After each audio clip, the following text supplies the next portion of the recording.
No livro de Atos, no capítulo 5, do versículo 17 até o versículo 32, nós vamos ver o relato daquele momento em que a Bíblia vai nos dizer que o sumo sacerdote e todos aqueles que estavam com ele, ou seja, os saduceus, tomados de inveja, prenderam os apóstolos e mandaram recolher eles à prisão pública. E a Bíblia vai nos dizer que, durante o decorrer do texto aqui, que um anjo liberta eles. E quando então o Sinédrio manda buscar eles lá, a Bíblia vai dizer que os soldados chegam e não acham eles no cárcere. E voltam e avisa eles e fala para eles que acharam o cárcere o quê? Fechado com todas as seguranças e as sentinelas nos seus postos junto às portas, mas abrindo-as, ninguém encontraram dentro, porque o anjo do Senhor havia milagrosamente libertado os apóstolos e eles estavam então aonde? Eles haviam ido para o templo pregar o evangelho novamente, falar do evangelho, ao ponto de que a Bíblia vai nos dizer aqui que então chegou o chefe lá do templo, o capitão do templo, avisando aos sacerdotes que eles estavam lá pregando o evangelho lá no templo. A Bíblia diz para nós então que aqui no versículo 25 vai dizer assim, ó, nesse inteirinho alguém chegou e lhes comunicou, eis que os homens que vocês recolheram no cárcere estão no templo ensinando o povo. Nisso, indo o capitão e os guardas, os trouxeram sem violência, porque temiam ser apedrejados pelo povo. Então eles vão lá, buscam os apóstolos de novo e trazem eles de novo diante das autoridades. No versículo 27, então vai dizer, trouxeram-nos apresentando-os ao sinédrio, e o sumo sacerdote interrogou-os, dizendo-os, olha o que o sumo sacerdote, a autoridade máxima da época, vai dizer expressamente para os apóstolos, olhando o olho no olho. Diz, verso 28, expressamente nós ordenamos que vocês não ensinassem sobre esse nome. Contudo, vocês encheram Jerusalém dessa doutrina de vocês e querem lançar sobre nós o sangue desse homem. Que homem era esse? O sangue de Jesus. No verso 29, então, nós vamos ver a resposta de Pedro, mas no verso 28, o que acontece aqui? As autoridades chegam diante dos apóstolos de Pedro e falam assim, vocês estão proibidos de pregar essa mensagem, vocês estão proibidos de pregar essa mensagem que fala deste homem, de Jesus, vocês estão proibidos de pregar o evangelho, vocês não podem falar dessa mensagem do evangelho, vocês estão proibidos porque vocês estão nos acusando, vocês estão nos comprometendo através dessa mensagem. Mas olha só qual é a resposta de Pedro e dos apóstolos para essas autoridades. Tanto Pedro quanto os apóstolos vão dizer o seguinte no verso 29. Então Pedro e os demais apóstolos afirmaram, antes importa, convém, que nós obedeçamos a Deus muito mais do que aos homens.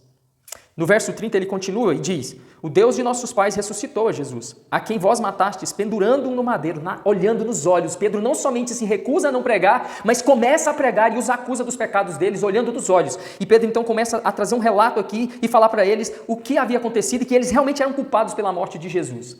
E agora eu trouxe esse texto aqui pela seguinte razão. Será que nós vamos agir como Pedro e os apóstolos ou será que nós vamos ser covardes diante do que estão tentando fazer com os cristãos no nosso tempo? Será que nós vamos ser conhecidos como uma geração de cristãos que foram verdadeiramente corajosos e enfrentaram tudo para pregar a verdade do evangelho como os apóstolos fizeram? Ou nós vamos ser conhecidos como covardes que nos rendemos diante de autoridades humanas e não obedecemos a palavra de Deus? Porque o que Pedro diz aqui é, convém muito mais que nós obedeçamos a Deus do que vocês. Por quê? As autoridades deram uma ordem, vocês não vão mais pregar essa palavra, o evangelho. E Pedro diz, nós não vamos obedecer a vocês, porque a nós convém muito mais obedecer a Deus. Antes de nós estarmos debaixo da autoridade de homens, entenda uma coisa, igreja, antes de nós estarmos debaixo da autoridade de homens, nós estamos debaixo da autoridade de Deus. Homens, autoridades políticas, autoridades judiciárias, não estão acima de Deus. E antes de obedecermos aos homens, nós temos que obedecer a Deus. É isso que Pedro está ensinando. Ah, Ralf, mas lá em Romanos, capítulo 12, fala que nós devemos nos sujeitar às autoridades, orar por elas. Nós devemos nos sujeitar às autoridades até o momento em que elas não nos proíbem ou não nos dá ordem para que façamos algo que vá contra as ordens de Deus. Porque acima das autoridades estão quem? Está quem? Está Deus. Acima de qualquer autoridade está o Senhor e nós obedecemos antes de tudo a Deus. É por isso que Pedro diz, a nós convém obedecer muito mais, antes de tudo a Deus, do que a vocês, autoridades humanas. E eles não se acovardaram. Será que nós vamos nos acovardar? Pastor, abra as escrituras e pregue o evangelho sem medo das autoridades humanas. O máximo que as autoridades humanas podem fazer contra nós é nos prender, é nos lançar no cárcere. O máximo que as autoridades humanas podem fazer contra nós é nos matar, é tirar a nossa vida. O máximo. Mas nós temos um Deus que é poderoso. Nós temos o Rei dos Reis como nosso Senhor e nós obedecemos a Ele, que nos dá a vida eterna. Por isso não se acovarde. Nós não podemos nos acovardar diante de tudo que tem acontecido. Nós precisamos abrir as escrituras e pregar a verdade. Nós não podemos ter medo de militâncias que se opõem a nós. Nós não podemos ter medo de poderes judiciários, poder político que se opõe a nós e tentam nos proibir de pregar a verdade do evangelho. Abra a sua Bíblia e pregue o evangelho, pois convém a nós temer antes de tudo a Deus. Convém a nós obedecer antes de qualquer coisa a Deus. Convém a nós fazer a vontade de Deus, ainda que os homens se oponham.